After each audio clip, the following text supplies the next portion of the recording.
বন্ধুরা, হালদার ক্রিয়েশনের পক্ষ থেকে সবাইকে সাদর আমন্ত্রণ জানাই।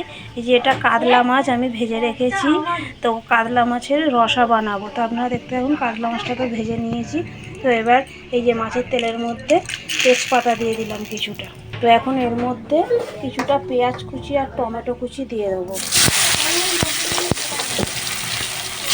পেঁয়াজ কুচি আর টমেটো কুচি। তো এখন এর মধ্যে কিছুটা চেরা কাঁচা লঙ্কা দিয়ে দিচ্ছি। এবার এর মধ্যে দিয়ে দিচ্ছি পেঁয়াজ বাটা, রসুন বাটা, আদা বাটা। তো এটা আমি মশলাটাকে ভালো করে একটু কষিয়ে নেব। তো এর মধ্যে কিছুটা আমি ছাড়িয়ে রাখা মটরশুঁটি দিয়ে দিচ্ছি।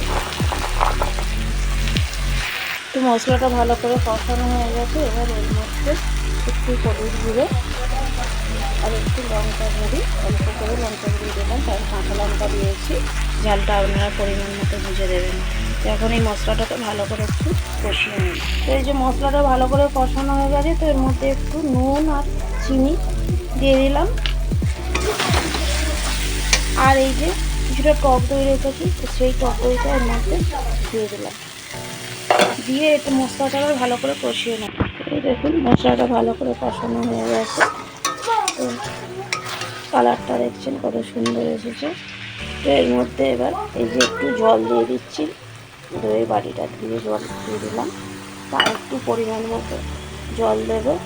দিয়ে এটা একটু ফুটে গেলে মাছটা এর মধ্যে দিয়ে দেবো।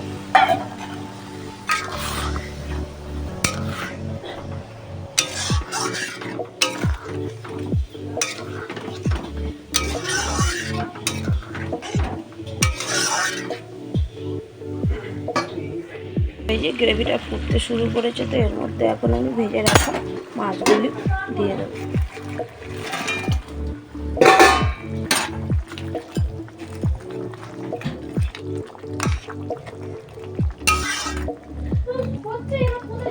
তো মাছগুলি দিয়ে একটু ফুটিয়ে নেব। এই যে এটা ফুটে গেছে। এবার এর মধ্যে কিছুটা ধনে পাতা উপর থেকে ছড়িয়ে দিচ্ছি।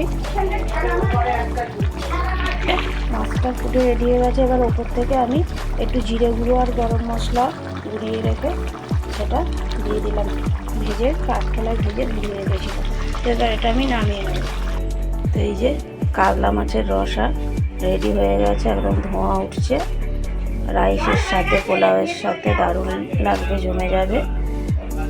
তো এই কাতলা মাছটা 2.5 কেজি সাইজের একটা কাতলা মাছ ছিল, তো আমি তখন এটা দেখাতে পারিনি। তো কাতলা মাছটা 2.5 কেজি ওজন ছিল। তো ভিডিওটি যদি ভালো লেগে থাকে, রেসিপিটি যদি আপনাদের ভালো লেগে থাকে, লাইক করবেন, শেয়ার করবেন, একটু বেশি বেশি করে শেয়ার করবেন এবং আমার পাশে থাকবেন। আমার চ্যানেলটিকে সাবস্ক্রাইব করে রাখবেন, ফলো করবেন। দেখা হচ্ছে পরের অন্য কোনো ভিডিওতে। Tata, bye bye.